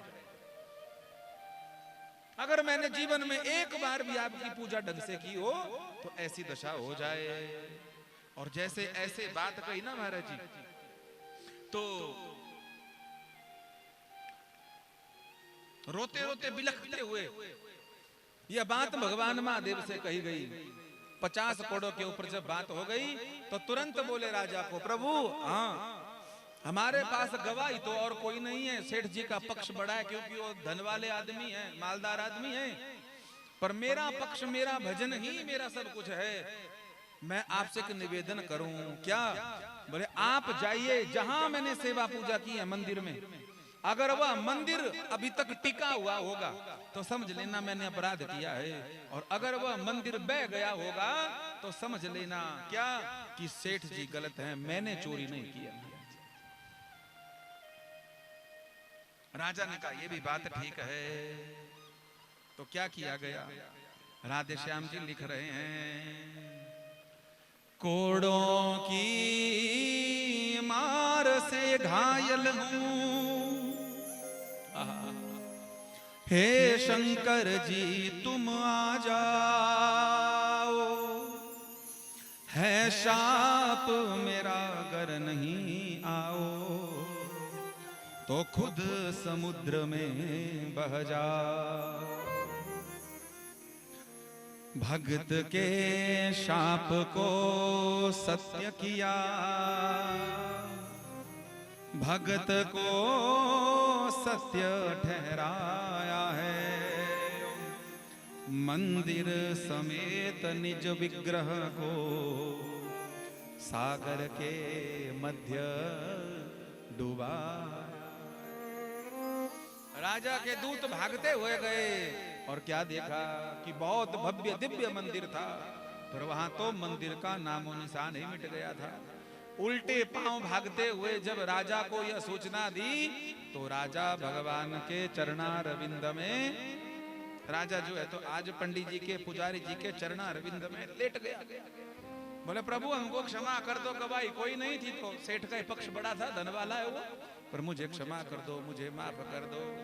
और उस दिन वो कोड़ों की मार छुड़ा दी।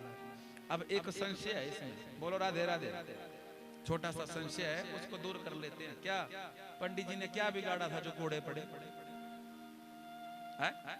सीधी सीधी कहानी थोड़ी। क्या क्या क्या अपराध कर दिया था पंडित जी ने ऐसा? भगवान की सेवा ही तो करी थी, और क्या किया था? पर कई बार भगवान भी लीला रचते हैं। कैसे? बोले जो चोर था सच्चा, वो भी भगवान का भक्त था। महादेव जानते हैं कि अगर वह चोरी करता हुआ पकड़ा गया तो राजा उसे सीधे फांसी दे देगा, और फांसी देगा तो उसका पूरा परिवार शिव भक्त है, वो सब मारे जाएंगे भूखे प्यासे। तो इसको अगर मैं बचाना चाहता हूं तो क्या? बोले हमारे आदरणीय पंडित जी हैं, इन्होंने खूब सेवा की हुई है, लेकिन थोड़े से कोड़े पड़ जाएंगे, इनको कष्ट होगा, पर कोई बात नहीं।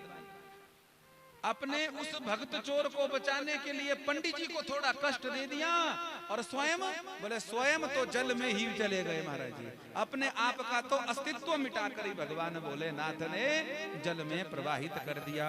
ये किसकी कृपा है? ये भगवान महादेव ही ऐसा कर सकते हैं। सबसे ज्यादा आंच खुद पर, उससे कम अपने सेवादार पर, और उससे कम बिल्कुल बचा दिया किसको? जो सदा सर्वदा, भले ही कर्म अच्छा नहीं था उसका, लेकिन हृदय से वो भगवान से जुड़ा हुआ था। बोलो शंकर भगवान की। असाधु साधुताम चैव साधुश्च साधुताम तथा कदाचिदपि नाप्नोति ब्रह्मोक्तिमिति निश्चितम। गणेश जी ने ये सारा उदाहरण दिया हुआ है इन ऋषियों को, पर ये ऋषि कहाँ मानने वाले? एक बार इन्होंने जबरदस्ती गणेश जी को ही गैया बना करके, जहां पर हमारे गौतम जी तप करते थे, वहां पर यज्ञ की भूमि में जौ बोए जाते हैं, छोटे छोटे जौ उगे हुए थे, गणेश जी को गैया बना करके भेज दिया। गौतम जी ने कहा बोले जौ खाना जावे कहीं, इसलिए तिनका उठाया सिर्फ, और तिनका उठा करके फेंका हल्का सा, और वो स्पर्श करते ही गैया मर गई। लोगों ने हल्ला कर दिया, क्या ऋषियों ने हल्ला कर दिया, क्या अरे ये तो गौ हत्यारा, यहाँ रहने योग्य नहीं है, और उस जगह से निकालना पड़ा। निकालने की बात होने लगी। गौतम ऋषि अहिल्या को बड़ा भारी पश्चाताप हुआ, दुख हुआ। उन्होंने भगवान महादेव का किया स्तवन। महादेव प्रकट हुए, और प्रकट होकर के साक्षात भगवती गंगा को प्रकट करके कहा कि इस गंगा में स्नान करके आपका जो अपराध है, गौ अपराध, वो दूर हो जाएगा, और कोई ऋषि मुनि जो है तो आपको कुछ नहीं बोल पाएंगे। प्राश्चित हुआ। प्राश्चित होकर गौतम अहिल्या ने भगवान महादेव को किया प्रणाम। प्रणाम होकर महादेव जाने लगे। गंगा मैया ने कहा मैं भी साथ चली जाऊंगी। तो गौतम अहिल्या ने प्रार्थना करके कहा, बोले आप यहीं रुको। कब तक? कलयुग में वैवस्वत मनवंत्र आएगा, कम से कम तब तक तो रुको। एक बात कहे आपसे, आजकल वही मनवंत्र चला हुआ है। बोलो हर हर महादेव। वही मनवंत्र चला हुआ है। जब पंडित जी संकल्प पढ़ते होंगे आपके जन्मदिन का, तो पूछना कि कौन सा मनवंत्र चला, तो तो वही मन मंत्र चला है। आज जो गंगा धरती पर आई गौतम अहिल्या के लिए, उस गंगा का ही नाम गौतमी पड़ा है महाराज। वह साक्षात भगवान के सर पर विराजमान होने वाली गंगा ही है। गौतमी बनकर उपस्थित होती है। 4 कुंभों में एक कुंभ उस स्थान पर होता है, नासिक में। और यह गौतमी सरिता तब तक रहेगी जब तक कलयुग में यह वैवस्वत मनमंत्र चला हुआ है। जिस दिन ये मनमंत्र पूरा हो जाएगा, यह गौतमी गंगा भी भगवान में ही समाहित हो जाएगी। बोलो भगत वत्सल भगवान की। गौतमी और भगवान शंकर आज भी नासिक में विराजमान है। उसी को त्र्यंबकेश्वर के नाम से जाना जाता है। बोलिए त्र्यंबकेश्वर भगवान की, भक्तवत्सल भगवान की। अपने भक्तों का अस्तित्व बचाने के लिए भगवान स्वयं भी जल में बह जाते हैं।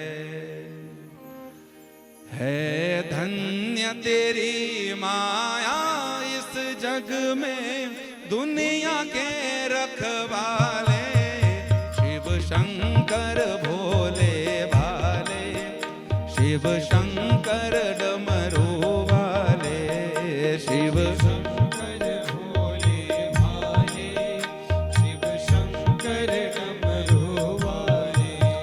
है धन्य तेरी माया इस जग में, दुनिया के रखवाले, शिव शंकर भोले भाले, शिव शंकर डमरू वाले, शिव शंकर भोले भाले,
पर खुश होकर तू क्या से क्या दे डाले।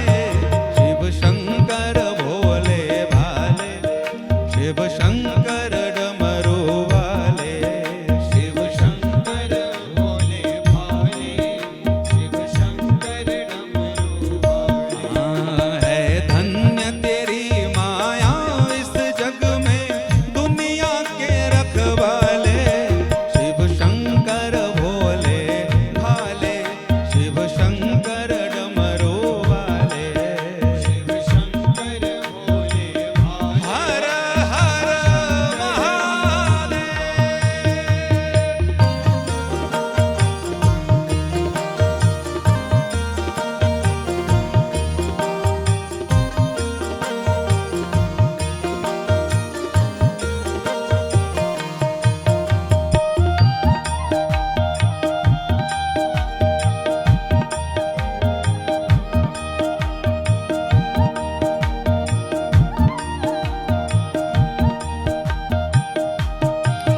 अब दृष्टि दया की भक्तों पर है, डमरू धर कर देना।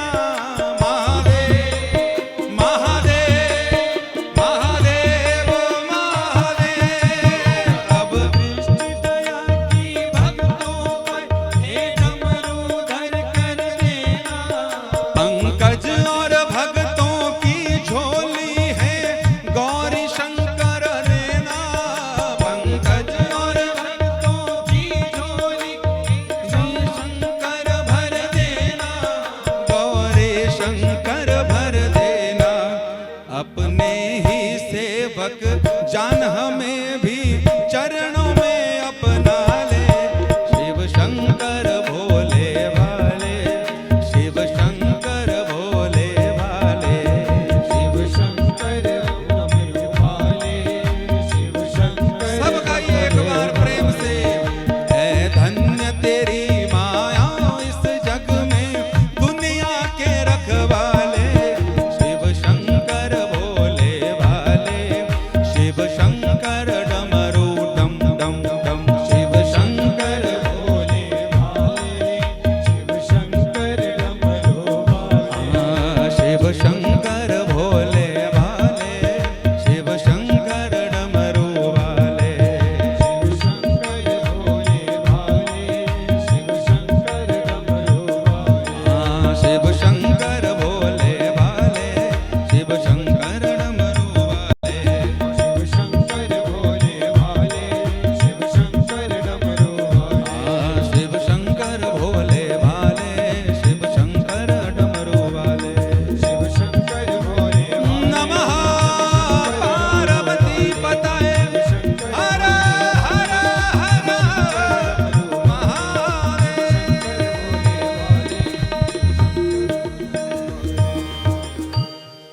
त्र्यंबकेश्वर भगवान की।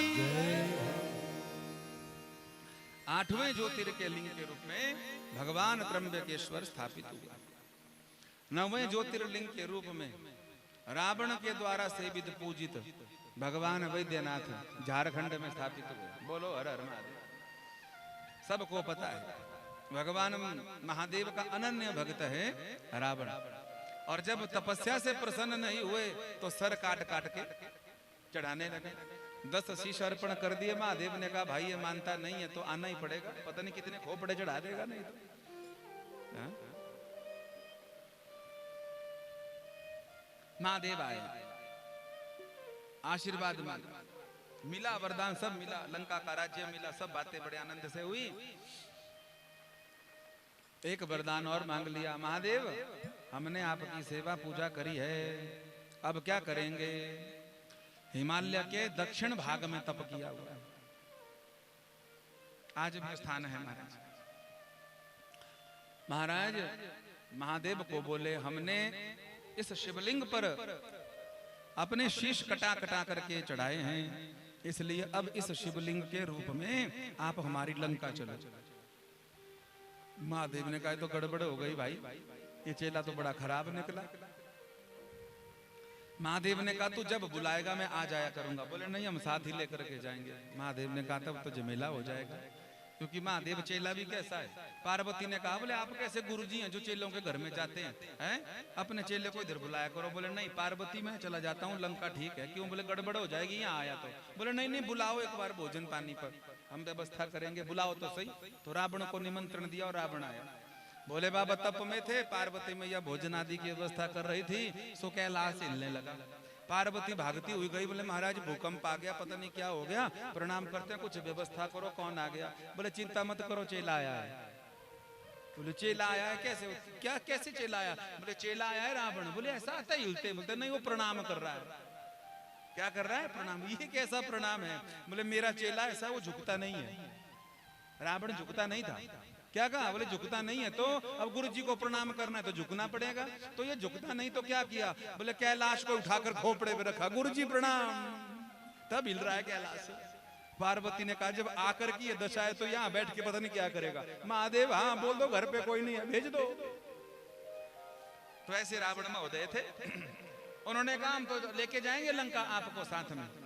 भगवान ने कहा वहां पर कहा हमारी तपस्या सिद्ध होगी, यहाँ पर आनंद है, मौज है, एकांतवास है, एकांतवासा झमेला ना झांसा।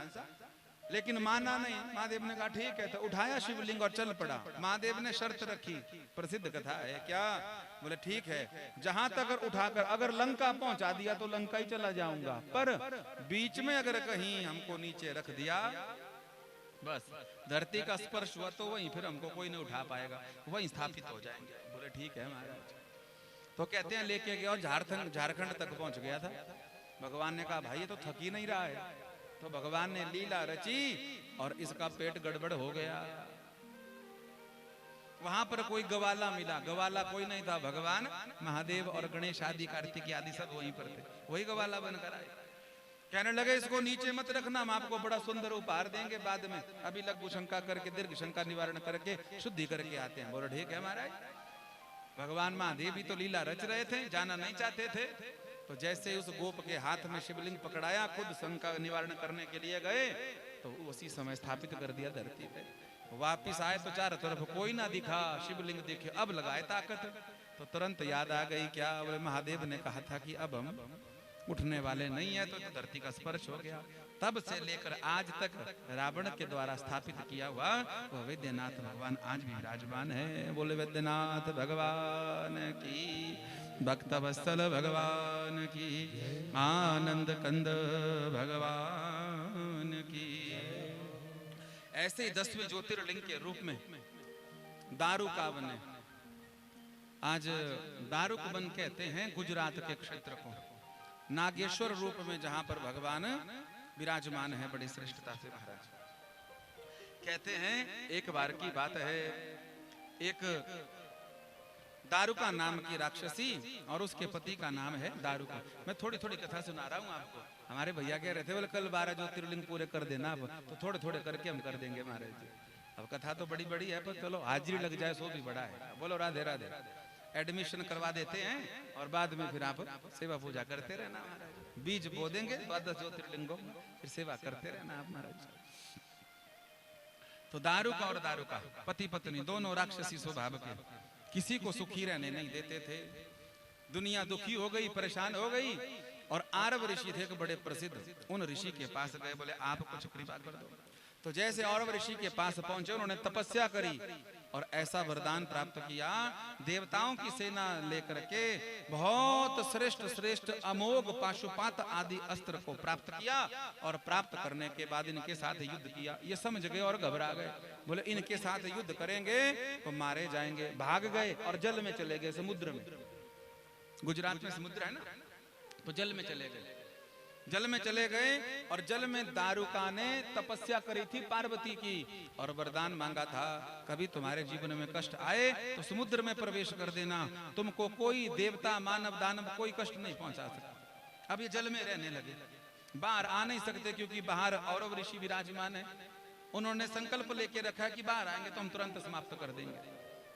तो कहते हैं महाराज जी ये क्या करते थे, रहते तो जल में थे पर कोई नौका लेकर के ऊपर से पानी पर चलता समुद्र में उनको पकड़ते और पकड़ के अपहरण करते और उनको समाप्त कर देते, खा जाते कुछ। एक दिन बहुत सी नौकाएं समुद्र के किनारे पर एक राजा के साथ जा रही थी। उस राजा के साथ एक शिव भक्त, बड़ा सुंदर शिव भक्त महाराज जी, जो शरीर से वैश्य था, उसका नाम था सुप्रिय। वो भी उस नौका पर था और पकड़ी गई बहुत सी नौकाएं और अपहरण करके जल में लेके गए, अपने कारागृह में डाल दिया दारुक ने। अब ये भगवान भक्त शिव का भक्त था, बाकी जो साथ में थे वो तो समर्पित हो गए और जो कहने लगे दारुक और दारुका उनकी बात मानने लगे। लेकिन यह सुप्रिय था, इसने कहा हमारा सर तो महादेव के चरणों में झुक गया है, अब इसके अलावा किसी और के आगे झुकने वाला नहीं है। ये कारागृह में भगवान शिव की पूजा और आराधना करने लगे। लोगों ने जब बताया कि महाराज कारागृह में ये शिव भक्ति करेगा तो और लोग भी शिव भक्ति करने लग जाएंगे, इसलिए इसका नाश करो। तो दारुक और दारुका चले गए युद्ध करने के लिए, उसे मारने के लिए। हाथ में शस्त्र लेकर मारने को तैयार हुआ और बोले सच बोल, किसकी आराधना करता है? तो कहने लगे महादेव की आराधना करते। कहने लगे महादेव की आराधना छोड़ दे, मेरे शरणागत हो जा, मेरा नाम जपने लग जा, नहीं तो मारा जाएगा। इसने कहा बिल्कुल ऐसा नहीं होगा। कहने लगे मारा जाएगा, तुझे प्राण प्यारे नहीं है क्या? बोले तू मारने वाला है, भगवान महादेव रक्षा करने वाले हैं, और मुझे इतनी बात तो पता है कि मारने वाले से बचाने वाला बड़ा होता है। वहीं पर नेत्रों में सजल, नेत्रों में अश्रुधारा लिए हुए, हाथ जोड़े हुए, सामने काल रूप में दारुक खड़ा हुआ है, खड्ग लेकर समाप्त कर देगा। लेकिन इसने हाथ जोड़े, भगवान महादेव का लिया नाम और भगवान महादेव से प्रार्थना करी। क्या प्रार्थना करी? पाहि शंकर देवेश, पाहि शंभो शिवेति च, दुष्टादस्मात् त्रिलोकेश, खलहन भगत वत्सल। हे प्रभु, हम आपकी शरण में हैं। पाहि शंकर देवेश, पाहि शंभो शिवेति च। ये दुष्ट राक्षस मेरे पीछे पड़ा है प्रभु, मैं चाहता हूं मैं आपकी और सेवा करूं, पर इस कारागृह में बंधन में रखकर ये मुझे समाप्त करना चाहता है। अब आपकी मैं शरण में हूं, आप ही कुछ कृपा करो। कहते हैं ऐसे जब प्रार्थना की गई महादेव से, तो दारुक को बड़ा भारी क्रोध आया और खड्ग लेकर ज्यों ही इसको मारना चाहा, उसी समय साक्षात भगवान महादेव अपने भक्त की रक्षा हेतु उस स्थान पर प्रकट हो गए। बोलिए शंकर भगवान की, उमापति महादेव की। प्रकट होते ही उस दारुक नामक दैत्य को समाप्त कर दिया।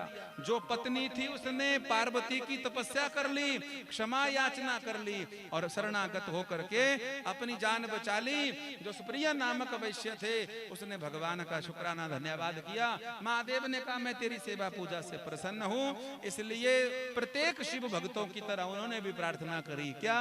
बोले प्रभु जी, जैसे आपने मुझ पर कृपा करी है ऐसी ही कृपा प्रत्येक संसारी पर करना, इसलिए इस धरा पर आप जो है तो सुशोभित हो जाओ। जो भी लोग आए आपका दर्शन पाएं और दर्शन पाकर के उनका मंगल हो जाए, कायिक वाचिक मानसिक समस्त पाप जो है तो उनके समाप्त हो जाएं। वही शिवलिंग के रूप में आज भी नागेश्वर बन करके द्वारिकाधीश के पास में, सोमनाथ के पास में ज्योतिर्लिंग के रूप में गुजरात में सुशोभित है। बोलिए नागेश्वर महादेव की। हमारे यहाँ पर एक म्यूजिक कंपनी, अब तो उसका नाम प्रचार थोड़ा कम हो गया, टी सीरीज, और उसको चलाने वाले गुलशन कुमार जी, वो बड़े भारी भक्त थे महाराज जी नागेश्वर भगवान के। आप अगर गए होंगे तो आज भी नागेश्वर भगवान को सेवा करने के लिए थोड़े नीचे उतरना पड़ता है, थोड़ी सीढ़ियां लगी हैं नीचे को, छोटे से शिवलिंग है। और बाहर देखेंगे तो बहुत सुंदर भगवान महादेव की प्रतिमा है, बैठे हुए महादेव हैं। वो महादेव गुलशन कुमार जी ने बनवाए हैं। जब हम गए वहाँ दर्शन करने के लिए, रामायण का पाठ करने के लिए गए थे ज्योतिर्लिंगों पे, तो दर्शन करके आए थे महाराज। बड़ी अद्भुत उनकी, और बड़े बड़े अच्छे अच्छे शिव भजन उन्होंने गाए। और वो खुद भी कहते थे मुझे जीवन में जो भी प्राप्त हुआ है भगवान महादेव की कृपा से, माँ भगवती की कृपा से प्राप्त हुआ। तो सुंदर नागेश्वर की स्थापना हुई 11वें ज्योतिर्लिंग के रूप में। सबसे प्रसिद्ध ज्योतिर्लिंग महाराज जी, जो राम भक्त होगा उनको तो याद ही होगी। भगवान श्री राम जी वरदान प्राप्त करते हैं किससे? भगवान महादेव से। कभी भगवान की राम जी की कथा हो, आप सुनना। राम जी ने जो भी काम किया, 14 वर्ष वनवास भी रहे, लेकिन उन्होंने कभी भी शिव भक्ति नहीं छोड़ी, उन्होंने कभी शिव आराधन नहीं छोड़ा। जब भी कोई यात्रा करते थे, रात को सोते सवेरे यात्रा करते चलते, तो वहां पर शिवलिंग की स्थापना जरूर करते। नासिक में पंचवटी में भी उनके रखे हुए शिवलिंग है महाराज जी। चित्रकूट में वास किया, वहां पर भी भगवान महादेव उन्होंने स्थापित किए हैं। और जब जानकी जी का अपहरण रावण ने कर लिया और यात्रा करते करते बंदरों की सेना के साथ जब तमिलनाडु रामेश्वर में पहुंचे और पता लग गया कि जानकी समंदर पार लंका में रावण के पास है, अशोक वाटिका में है, तो यात्रा करते हुए उन्होंने भगवान महादेव से प्रार्थना की है। क्या प्रार्थना की है? स्वामिन शंभो महादेव सर्वदा भक्त वत्सल पाहि माम शरणापन्नम त्वद्भगतं दीन मानसम। शरणागत हुए, पूजन अर्चन किया, महादेव प्रसन्न हुए और प्रसन्न होकर के महादेव ने कहा मांगो वरदान। और वरदान को कहा कि हम जिस कार्य करने के लिए जा रहे हैं उस कार्य में हमको तो विजय प्राप्त हो ही हो, साथ में प्रभु ये काम करना। क्या ये बड़ी सुंदर बात है। भगवान श्री राम तो स्वयं नारायण है भाई, लेकिन तपस्या प्रार्थना किस लिए की? बोले मेरे साथ बड़ी भारी वानर सेना जा रही है, वृद्ध वृद्ध रीछ भालू भी जा रहे हैं, इनका सारा परिवार इनका इंतजार करेगा प्रभु जी, तो ऐसी कृपा करना कि मेरे साथ आए हुए रीछ भालू बंदर गलहरी जो भी सेवा में है जानकी जी की, उनका बाल बांका भी नहीं होना चाहिए, बिल्कुल जीवित अवस्था में ये सब लौट जाने चाहिए। और हैरानी की बात है, इतना बड़ा युद्ध हुआ रावण के साथ महाराज जी, इतना मायावी था कुंभकर्ण मेघनाथ आदि आदि सब, पर राम जी की सेना में एक का भी बाल बांका नहीं। बोलो भक्त वत्सल भगवान की। कारण भगवान महादेव ने दोनों हाथों से वरदान दिया था। क्या? बोले आपके भक्तों का किसी का भी बाल बांका नहीं। जहां पर भगवान श्री राम जी ने पूजन किया समुद्र के तट पर, वही राम जी के ईश्वर कहे गए और उन्हीं को 12 ज्योतिर्लिंगों में 11वें ज्योतिर्लिंग में स्थान मिला। उन्हीं का नाम जो है तो रामेश्वर। बोलिए रामेश्वर महादेव की। महिमा क्या है रामेश्वर की? जय रामेश्वर दर्शन करहि, जय रामेश्वर दर्शन करहि, होते तनु तजहि मम लोक सिधरहि, मम लोक सिधरहि। जो गंगा जलु आनी चढ़ाई, जे गंगा जल आनी चढ़ाई, ओ जो गंगा जलु आनी चढ़ाई,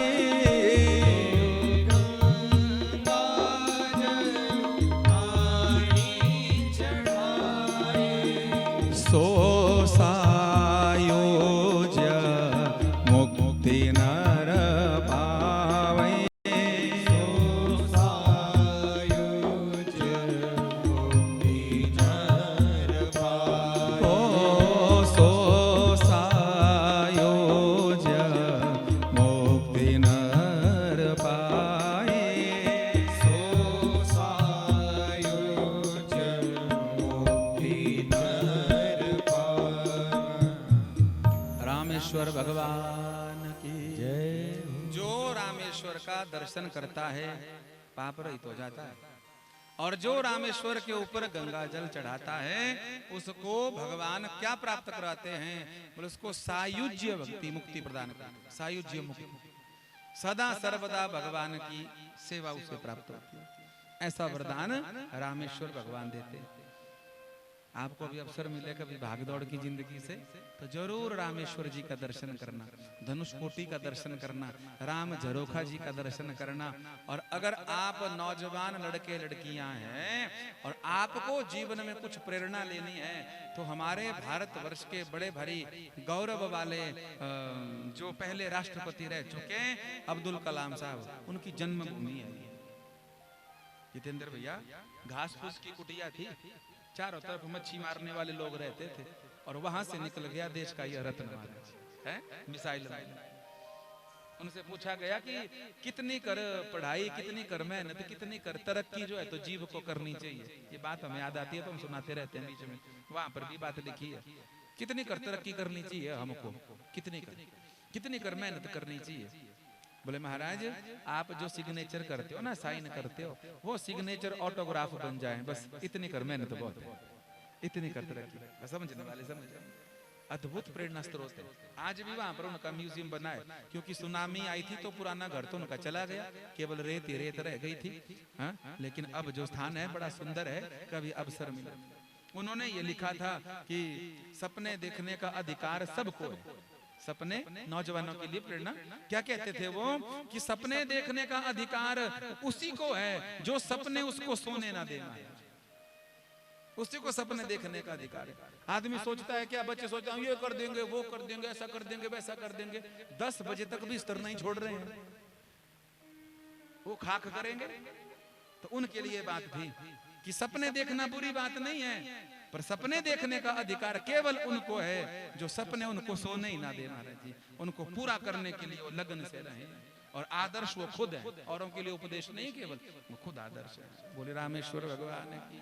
अब आखिरी ज्योतिर्लिंग फिर एक भाव गा करके प्रणाम कर देंगे महाराज जी। हाँ देरी हो गई, हमें को पता है आपको थोड़ा सा, तो प्रेम से आखिरी सुंदर ज्योतिर्लिंग है घुश्मेश्वर नाम के नाम से। बड़े सुंदर दंपति थे, बड़े श्रेष्ठ दंपति थे। एक दंपति का नाम था, ये पर्वत पर रहते थे और उस पर्वत का नाम था देव पर्वतमाला। पति देव का नाम था सुधर्मा, पत्नी का नाम था सुदेहा। बड़े भारी अच्छे थे, बहुत श्रेष्ठ थे। समस्या एक थी कि इन दोनों की संतान नहीं थी। पति देव को बोली कि हमारे संतान नहीं है। बोले कोई बात नहीं, संतान नहीं तो भगवान का भजन करेंगे। बोले नहीं नहीं महाराज, क्यों? बोले हम समाज में जाते हैं ना, हमारी संतान नहीं है तो हमारी रिश्तेदारी में जितनी बहनें हैं वो हमारी जान खाती हैं। क्या? अरे इसकी संतान ही नहीं, इसका पतन होगा, इसकी संतान नहीं, इसका पतन होगा। तो हमको बहुत बुरा लगता है, इसलिए हमको तो संतान चाहिए ही चाहिए। बोले तुझे समाज की पड़ी है कि मेरी पड़ी है? मैं तुझसे कहता हूँ भगवान का भजन कर, महादेव को अपना संतान संतति मान ले, राम जी को अपना पुत्र मान ले, भगवान पुत्र हो जाएंगे तो कहां दुर्गति होगी। पर शास्त्र की बात जल्दी समझ नहीं आती, दुनिया की बात जल्दी प्रपंच समझ आता है। बोले ना ना महाराज, अब खूब कोशिश कर ली पर जब संतान नहीं हुई तो क्या बोली? कहने लगी सुदेहा मेरी एक बहन है, उसका नाम है घुष्मा, क्या करो उसके साथ विवाह कर लो और संतानोत्पत्ति करो, मैं खूब सेवा करूंगी तुम दोनों की। बोले नहीं ऐसा नहीं। क्यों?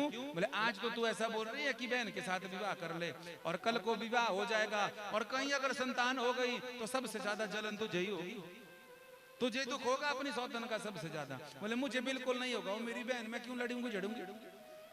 मानी नहीं महाराज जी। पति ने खूब समझाया, विद्वान थे, जबरदस्ती विवाह करवा दी, खूब सेवा भी करी और भगवान महादेव की कृपा से घुष्मा के बहुत सुंदर भक्त संतान हो गए। समय बीतने लगा, विवाह आदि बालक का हो गया, आगे को बच्चे भी उसके हो गए, बहुत सुंदर व्यवस्था। अब जितने लोग आते तो सब घुष्मा की वाह वाह करते, पर इस सुदेहा जो पहली की पत्नी जिसकी संतान नहीं थी उसकी ओर कोई देखना नहीं चाहता तो उसको बड़ा बुरा लगा।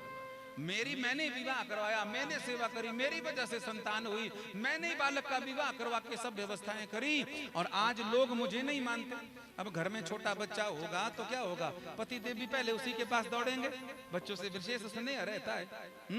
अब उसको बड़ा भारी बुरा लगा, जलन लगी, अब मैं क्या करूं, मैं क्या करूं। उसने कहा मैं छोड़ूंगी नहीं। जबकि जो दूसरी पत्नी थी वो बहुत अच्छी थी, घुष्मा बहुत अच्छी थी, वो हमेशा अपनी सौतन अपनी बड़ी बहन को हमेशा बड़ा ही समझती थी, अपने बच्चों की उनके पास प्रणाम करने भेजती थी। लेकिन किसी के हम स्वभाव हो जाता है ना कि हम किसी के प्रति बैर भावना रख ले, होता है कईयों का स्वभाव। हमने किसी के प्रति बुरी भावना रखी तो फिर भले वो कुछ भी कर देवे हमको वो बुरा ही लगेगा। बोलो हर हर महादेव। वो कितना भी बढ़िया कर लेवे महाराज। घुसमा के प्रति सुदेहा का मनोभाव हो गया कि अच्छी नहीं है, इसकी वजह से मेरा कोई मान सम्मान नहीं करता। जबकि घुसमा का स्वभाव बड़ा अच्छा, बेटा बहुत अच्छा शिव भक्त महाराज। एक दिन की बात है, घुसमा रोज जाती थी शिव पूजन करने के लिए और शिव पूजन करके वहां जल फल चढ़ाती थी। वो शिव पूजन के लिए ब्रह्म मुहूर्त में गई और पीछे से सुदेहा ने सोए हुए बालक के अंगों को काटा और कुछ अंगों को शिवलिंग के पास, देवालय के पास, शिवालय के पास छोड़ाई और कुछ को जल प्रवाह कराया। वापिस जब घुसमा आई और जब उसने दर्शन किया अपने बालक का, जिसका अंग अंग जो है तो टूटा फूटा था, काट दिया गया था, मृत बालक का दर्शन किया, घुसमा को बड़ा भारी दुख हुआ। लेकिन ज्यादा विलाप नहीं किया, नेत्रों से अश्रुपात करती हुई आज गंभीर हो गई, महादेव का नामोच्चारण किया और नामोच्चारण करके कहने लगी, प्रभु मैंने आज तक मन से भी किसी का अपराध नहीं किया।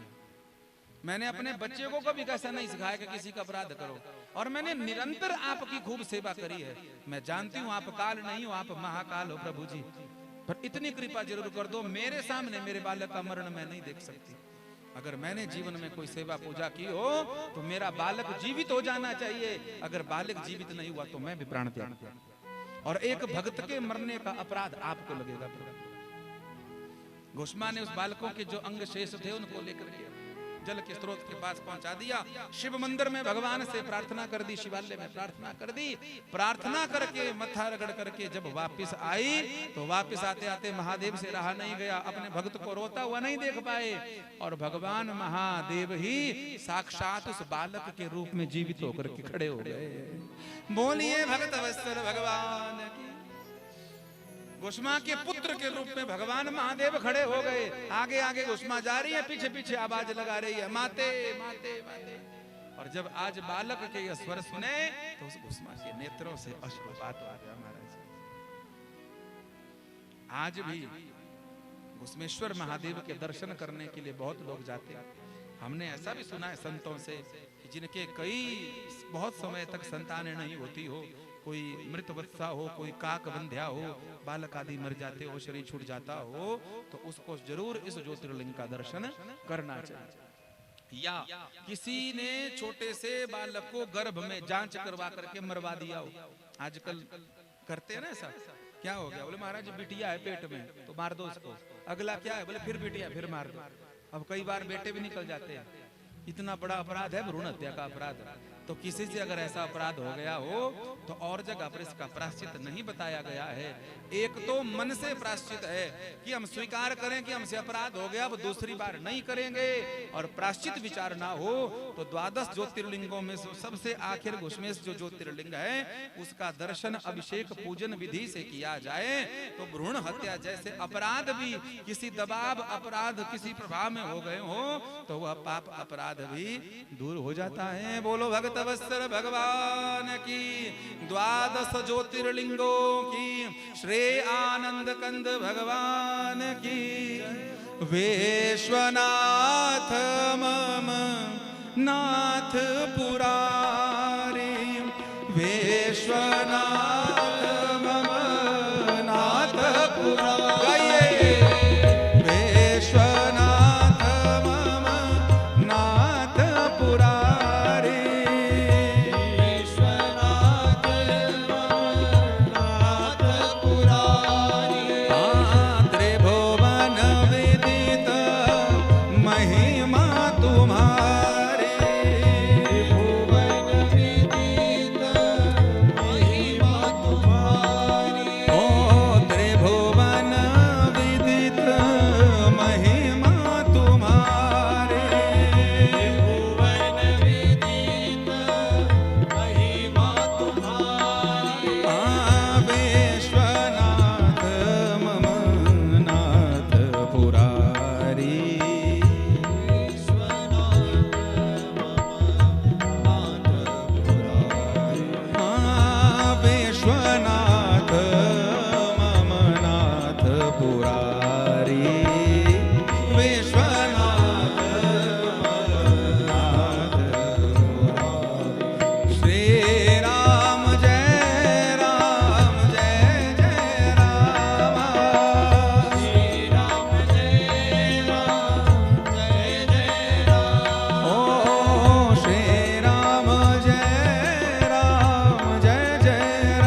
आप सब ने प्रेम पूर्वक आनंद पूर्वक इतने दिन तक कथा सुनी है।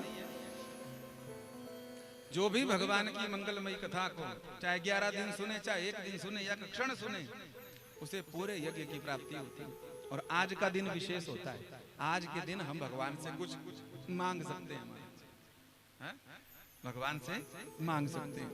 आप सबसे प्रार्थना है, अगर हो सके तो नेत्र बंद करके, बुद्धि को थोड़ा शांत करके, हाथ जोड़ करके भगवान महादेव और माँ भगवती का हृदय में ध्यान करके इस पावन यज्ञ के विश्राम में हम शिव महापुराण का आखिरी श्लोक बोलेंगे।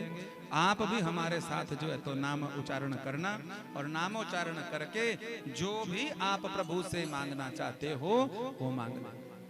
प्रेम से नेत्र बंद करके ये आखिरी श्लोक आप सब बोलें। उसके बाद भगवान का मंगलमय एक भाव गा करके व्यासपीठ का पूजन करेंगे। बोलो शंकर भगवान जय।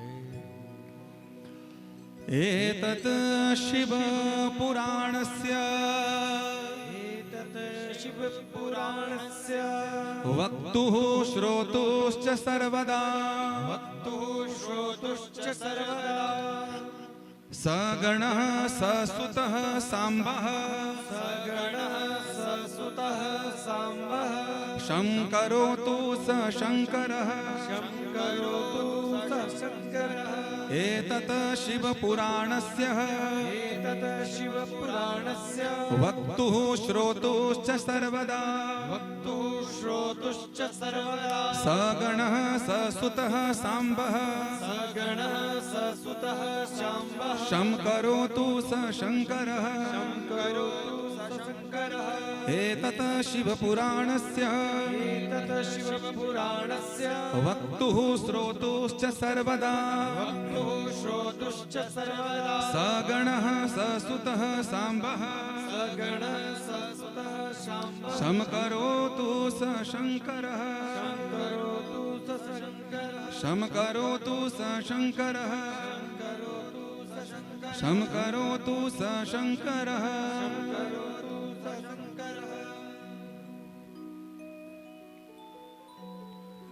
श्री हरये नमः श्री हरये नमः श्री हरये नमः श्री हरये नमः श्री हरये नमः।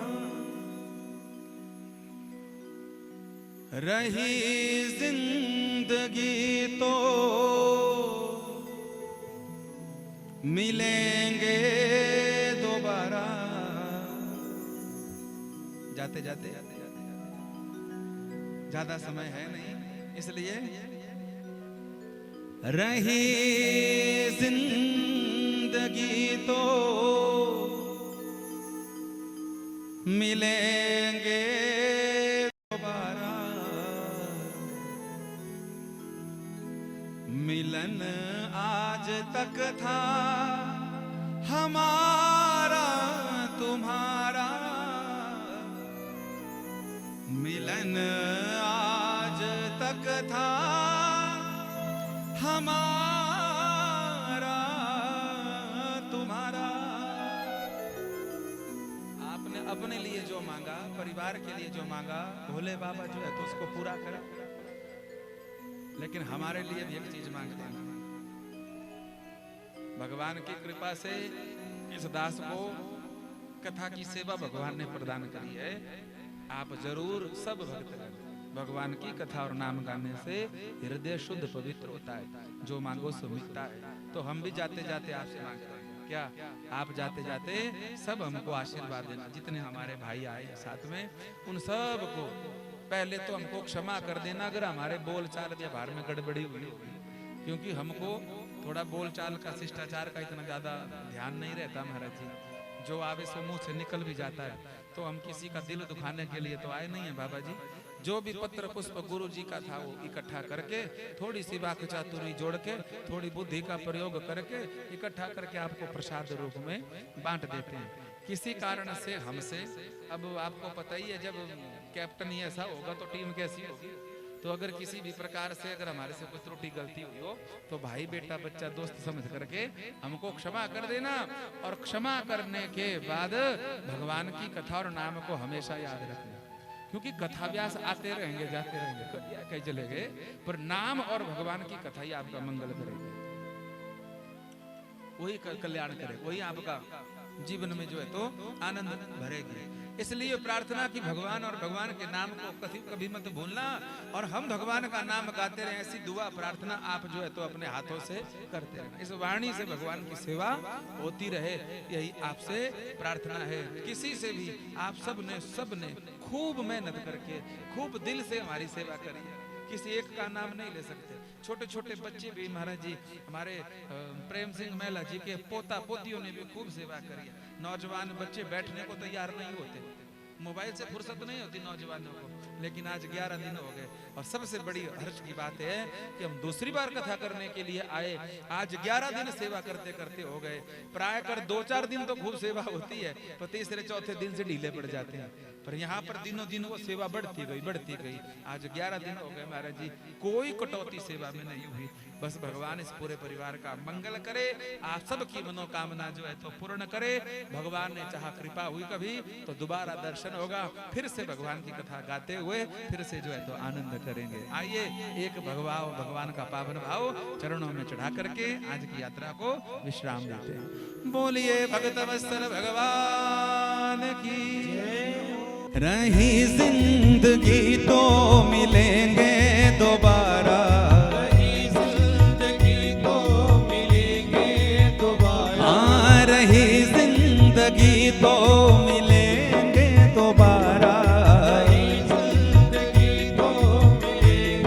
दोबारा, मिलन आज तक था हमारा तुम्हारा, मिलन आज तक था हमारा तुम्हारा, मिलन आज तक था तुम्हारा हमारा, आज तक भक्त वत्सल भगवान की।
परिवार तुम्हारा, करो सब पे प्रभु ये परिवार तुम्हारा।